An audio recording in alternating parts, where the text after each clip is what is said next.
வணக்கம். 4 ஆண்டுகளாக தமிழகத்தில் யாரும் குறை சொல்ல முடியாத ஆட்சியை திமுக நடத்தியுள்ளது.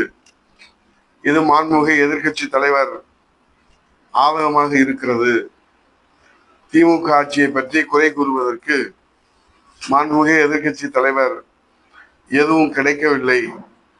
இதனால் திமுக அரசு மீது ஏதாவது குறை சொல்லி அரைத்த மாவையே மீண்டும் மீண்டும் அரைத்துக் கொண்டிருக்கிறார் என்று மாண்புமிகு முதலமைச்சர் அவர்கள் ஜனநாயக கடமை ஆற்றுகிற மக்கள் மீது அக்கறையிலே மக்கள் பிரச்சனைகளுக்கு தீர்வு காண்பதற்காக கேள்வி கணைகளை ராமன் வெளிலிருந்து புறப்படுகிற அம்பை போல இன்றைக்கு எதிரிகளுக்கு சிம்ம சொப்பனமாக மக்கள் பிரச்சனைகளை தீர்க்க வேண்டும், மக்கள் தொண்டே மகேசன் தொண்டே என்று உழைத்துக் கொண்டிருக்கிற புரட்சி தமிழ் ஐயா எடப்பாடியார் அவர்களை பார்த்து இதற்கெல்லாம் பதில் சொல்ல முடியாது என்று சொல்லுவதை நாம் எப்படி பார்ப்பது? கோரிக்கைகள் நிறைவேறாத அரசு ஊழியர்கள், ஆசிரியர்கள் தொடர் போராட்டத்தை நடத்தி கொண்டிருக்கிறார்கள். உங்கள் ஆட்சியின் சாதனை என்று சொல்லுகிற மகளிர் உரிமை தொகை கிடைக்காத பெண்கள் எல்லோரும் போராடி கொண்டிருக்கிறார்கள். இவர்களெல்லாம் உங்கள் அரசை பாராட்டி கொண்டிருக்கிறார்கள் என்று யாரோ உங்களுக்கு தப்பும் தவறுமாக தகவல் கொடுத்திருக்கிறார்கள். உங்களுடைய அயலக அணி ஜாஃபர் போதைப்பொருள் நடமாட்டத்திலே உங்கள் அரசை போதைப்பொருள் அரசு என்று இந்த மக்கள் அழைப்பதை உங்களிடத்துல யாரும் சொல்லவில்லையா? தினந்தோறும் பாலியல் வன்கொடுமை சம்பவங்கள் நடைபெறுவதை பார்த்து இந்த அரசு அலங்கோல அரசுக்கு அரக்கோணமே சாட்சி என்று மக்கள் புலம்புவது உங்களுக்கு யாரும் சொல்லவில்லையா? நீட் தேர்வு ரத்து என்று சொன்னதை மறந்துவிட்டு நீங்கள் அமைதியாக கடந்து போவதை மக்கள் துயரத்தோடு கண்ணீரோடு எதிர்கொண்டிருக்கிறார்களே, அதை யாரும் சொல்லவில்லையா? நீங்கள் உயர்த்திய மின்சார கட்டணத்தால் மக்கள் துன்பப்படுகிறார்களே, துயரப்படுகிறார்களே. நீங்கள் உயர்த்திய சொத்து வரியினாலே மக்கள் துன்பப்படுகிறார்களே, துயரப்படுகிறார்களே. இதையெல்லாம் யாரும் உங்களிடத்திலே சொல்லவில்லையா? பால் விலை உயர்வு, பத்திரப்பதிவு உயர்வு, இப்படி பல்வேறு கட்டண உயர்வுனாலே, வரி உயர்வுனாலே மக்கள் துன்பப்படுவதை உங்களிடத்திலே யாரும் சொல்லவில்லையா? அல்லது இவர்களெல்லாம் உங்களை பாராட்டுகிறார்களா? இன்றைக்கு மதுரையிலே அல்லோலப்பட்டு கொண்டிருக்கிறது. 10 தொகுதியிலே இருக்கிற மதுரை மக்கள் உங்கள் மீது கடும் கோபத்தில் இருக்கிறார்கள். அதை திசை திருப்புகிற மடைமாற்றம் செய்கிற வகையிலே தலைவர் எவ்வளியோ தொண்டர் அவ்வளி என்பதை போல ஒரு ஆடம்பர ஆர்ப்பாட்ட விழாவை மதுரையில கடந்த ஒரு மாதமாக மதுரை ஸ்தம்பித்து போகின்ற வகையில இன்றைக்கு ரோட் ஷோ என்கிற பெயரில் இந்த அலங்கோலத்தை அரங்கேற்றி கொண்டிருக்கிறார்கள். பொதுக்குழு நடத்துவதில் யாருக்கும் எந்த வருத்தமும் இல்லை. அது கட்சியின் அடிப்படையில உங்களுக்கு உரிமை இருக்கிறது. ஆனால் நீங்கள் நடத்துற அந்த கட்சி கூட்டத்திற்காக மக்களின் உரிமையை பறிப்பது நியாயம்தானா? முதல்வர் எந்த சாலையிலே சொல்லுகிறாரோ அந்த சாலை மட்டும் பளிச்சென்று தயார் செய்யப்படுகிறது. மக்கள் பயன்படுத்துகிற நடமாடுகிற அந்த சாலைகள் எல்லாம் குண்டும் குழியுமாக காட்சி அளிக்கிறது. ஆக முதலமைச்சருக்கு ஒரு சட்டம், மக்களுக்கு ஒரு சட்டமா? வாக்களித்த மக்களுக்கெல்லாம் குண்டும் குழியுமான சாலையை பரிசாக தந்து கொண்டு, குண்டும் குழியுமான சாலையை பரிசாக தந்துவிட்டு அந்த வாக்குகளை பெறுவதற்காக வருகிற முதலமைச்சருக்கு மட்டும் விமான ஓடுதளம் போல பளிச்சு சாலைகளை, குப்பைகளை அகற்றி சாலைகளை தயார் செய்வது முதலமைச்சரை ஏமாற்றவா, மக்களை ஏமாற்றவா? நிர்வாகம் என்பது எல்லோருக்கும் பொதுவானது. இந்திய அரசியல் அமைப்பு சட்டத்தில் அனைவரும் சட்டத்தின் முன் சமம், அனைவரும் சமம், எல்லோரும் இந்நாட்டு மன்னர்கள். ஆனால் வாக்களித்த மக்களுக்கெல்லாம் கொடுத்த வாக்குறுதிகளை நீங்கள் காப்பாற்றவில்லை. அது குறித்து யாரும் உங்களிடத்துல சொன்னார்களா என்று தெரியவில்லை. இப்போது நீங்கள் மதுரையிலே பொதுக்குழு கூட்டத்திலே பங்கேற்க வருகிற போது அவசர கதியில பட்டா வழங்குகிறோம் என்று தேடி பார்த்தார்கள். ஆனால் அவசர கதியில அதிகாரிகள் ஒத்துழைப்பு வழங்காத காரணத்தால் அந்த விழா ரத்து என்கிற செய்தி வெளியாயிருக்கிறது. ஆக இந்த கூத்துக்களை எல்லாம் பார்க்கிற போது மக்களுக்காக திட்டங்களா அல்லது திட்டங்களுக்காக மக்களா, மக்களுக்காக அரசா அல்லது அரசுக்காக மக்களா, மக்களுக்காக மந்திரிகளா அல்லது மந்திரிகளுக்காக மக்களா என்கிற கேள்வி மதுரையிலிருந்து எழுகிறது. பொதுக்குழுவை நடத்த வேண்டும் என்பதில யாருக்கும் மாற்று கருத்து இல்லை. ஆனால் இவ்வளவு ஆடம்பர ஆர்ப்பாட்ட பிரம்மாண்டங்கள் என்பது இதுவரை மதுரை பார்த்ததில்லை. இந்த ஆர்ப்பாட்ட ஆரவாரம் மக்களுக்கு ஏதாவது பயனுள்ளதாக அமையுமா? இன்றைக்கு புரட்சி தமிழையா எடப்பாடியார் அவர்கள் கொண்டு வந்த எய்ம்ஸ் மருத்துவமனை, புரட்சி தமிழையா எடப்பாடியார் அவர்கள் கொண்டு வந்த லோயர் கேம்பிலிருந்து கூட்டு குடிநீர் திட்டம், புரட்சி தமிழையா எடப்பாடியார் அவர்கள் கொண்டு வந்த சுற்றுச்சாலை திட்டம், புரட்சி தமிழையா எடப்பாடி அவர்கள் ரிங் ரோட்டை 2 வழிச்சாலையை 4 வழிச்சாலையாக உயர்த்தினார்.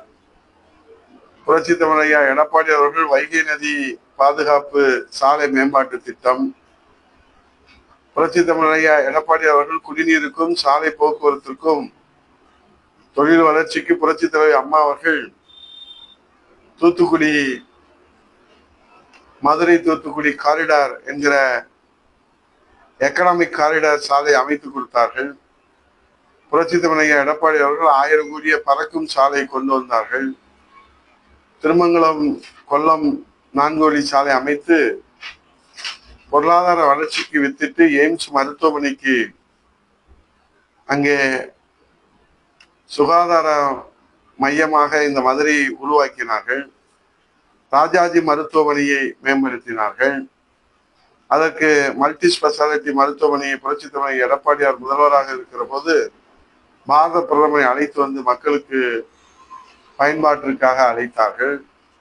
மாவட்ட ஆட்சியர் அலுவலகம் வரை வட்டாட்சியர் அலுவலகம், கோட்டாட்சியர் அலுவலகம், யூனியன் அலுவலகம் என்று புதிய வட்டங்கள் கோட்டங்கள் உருவாக்கி புதிய கட்டிடங்களையும் மக்களுடைய பயன்பாட்டிற்கு வசதியாக செய்து கொடுத்தார்கள். புரட்சி தமிழையா எடப்பாடியார் அவர்கள்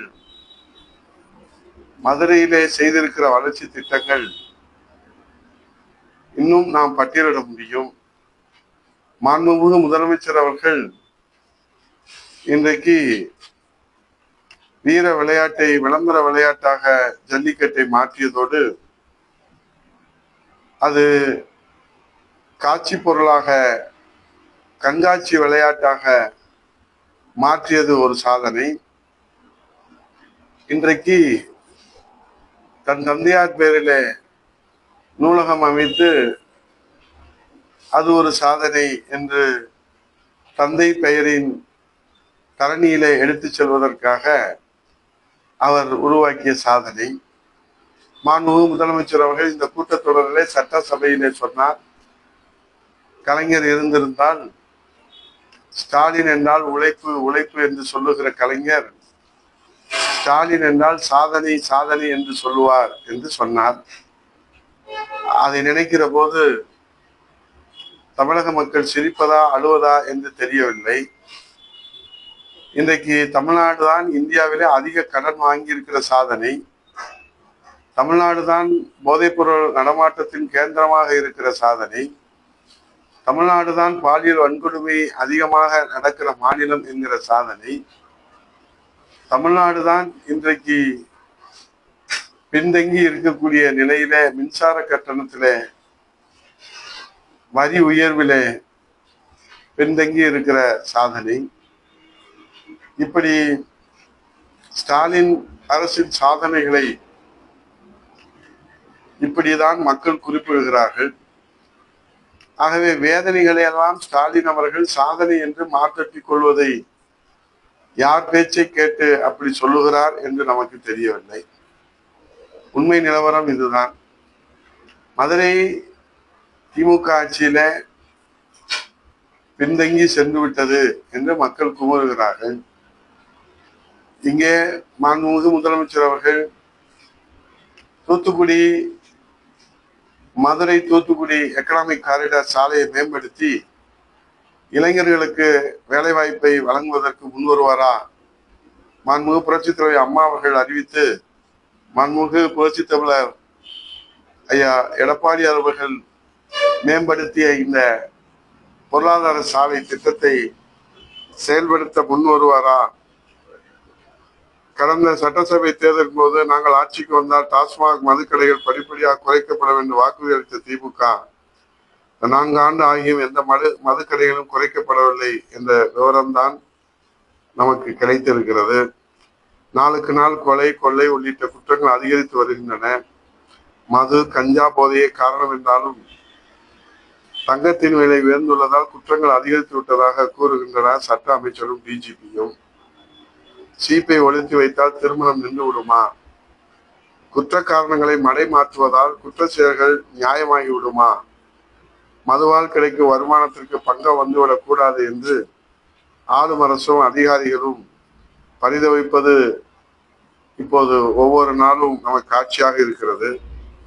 தமிழகத்தில் இனி பூரண மதுவிலக்கு அமலாக வாய்ப்பில்லை என அரசு கருதும் பட்சத்தில் பக்தர்கள் அதிக அளவில் வந்து செல்லும் முக்கிய நகரங்களை மட்டுமாவது டாஸ்மாக் இல்லாத நகரங்களாக அறிவிக்கலாமே என்கிற யோசனை மக்களிடத்திலிருந்து வருகிறது. ஆகவே இன்றைக்கு இருக்கக்கூடிய இந்த நிலையிலே ஒரு நாட்டின் பொருளாதார வளர்ச்சியின் அச்சாணி கொம்பே மேம்பட்ட சாலை வசதி தான். அவ்வகையிலே இன்றைக்கு தமிழகத்தில் பெரும்பாலான சாலை ஒப்பந்தம் எடுப்போர் இந்த பக்கம் ஒருவரும் அந்த பக்கம் ஒருவரும் என ஒப்பந்தம் எடுத்து சாலை போடுவோர். இதில் நடுவில் 10-20 அடிகள் கொண்ட சாலை அம்போ என விடப்பட்டு குண்டு குழியுமாக தென்படுகிறது. ஆகவே இன்றைக்கு பொருளாதாரத்தில் நம் நாடு 4வது இடத்தை பிடித்துள்ளது. இந்த 3-2 என்று முன்னேற வேண்டுமானால் சாலை வசதிகளிலே இந்த அரசு கவனம் செலுத்த முன்வருமா என்று கேட்கப்படுகிறது. போதுமான பராமரிப்பு இல்லாத காரணத்தினாலே பல சாலைகள் குண்டும் குழியுமாக ஓட்டுநர்களை சிரமப்படுத்துவதுடன் விபத்து ஏற்படுவதற்கும் வழிவகுக்கிறது. இன்னும் சில இடங்களில் சாலை அமைக்கப்பட்டு பயன்பாட்டுக்கு வரும் முன்னரே சிதிலமடைந்து விடுகின்றன. அதில் மேம்பாலங்களும் தப்பவில்லை. ஆகவே இன்றைக்கு இருக்கக்கூடிய கிழக்கு கடற்கரை சாலை அமைக்கப்பட்டதால் நாகப்பட்டினம் ராமநாதபுரம் எளிதாக இணைக்கப்படும் போக்குவரத்து பெருகியது. பெருநகரை இணைக்கும் வகையில் பல சாலைகள் மேம்படுத்தப்பட்டன. இதையெல்லாம் புரட்சி தமிழ் ஐயா எடப்பாடியாருடைய ஆட்சி காலத்தில் கொண்டு வரப்பட்ட சாலைகள். ஆகவே முதல்வருக்கு மட்டும் சாலை என்று சட்டம் இயற்றிவிட்டதோ திமுக அரசு என்பதுதான் இங்கே நடைபெறுகிற இந்த நடவடிக்கை பார்க்கிற போது நமக்கு கவலை ஏற்பட்டிருக்கிறது. கவலை தீர்க்க முன் வருவாரா மாண்புமிகு முதலமைச்சர் அவர்கள்? அல்லது எப்போதும் ரோடு ஷோவில் பங்கேற்று விட்டு கையை காட்டிவிட்டு கையை கழுவிவிட்டு சென்று விடுவாரா மாண்புமிகு முதலமைச்சர் முத்துவேல் கருணாநிதி ஸ்டாலின் என்று கேட்டு தீர்வு கிடைக்குமா இப்பிரச்சனைகளுக்கு என்று கேட்டு விடைபெறுகிறேன். நன்றி, வணக்கம்.